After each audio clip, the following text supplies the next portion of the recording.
பிரதேச சபைக்குட்பட்ட தனியார் கல்வி நிலையங்களின் கல்வி செயற்பாடுகளை 4 வாரங்களுக்கு நிறுத்துமாறு சம்மாந்துறை பிரதேச சபையின் தவிசாளர் ILM மாஹீர் வேண்டுகோள் விடுத்துள்ளார். நடந்து முடிந்த கல்வி பொதுத்தராதர சாதாரண தர பரீட்சையில் தோற்றிய மாணவர்களுக்கு ஓய்வை வழங்கும் நோக்கில் ஏப்ரல் 1ஆம் தேதி வரை அவர்களுக்கான கற்றல் செயற்பாடுகளை தனியார் கல்வி நிலையங்களில் மேற்கொள்ள வேண்டாம் என தீர்மானிக்கப்பட்டுள்ளது.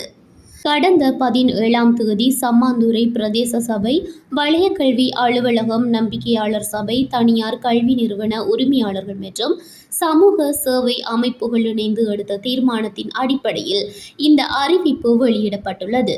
மேலும் இந்த அறிவுறுத்தலை கடைபிடிக்காத தனியார் கல்வி நிலையங்களுக்கு எதிராக பிரதேச சபை கட்டளை சட்டத்தின்படி நடவடிக்கை மேற்கொள்ளப்பட உள்ளன.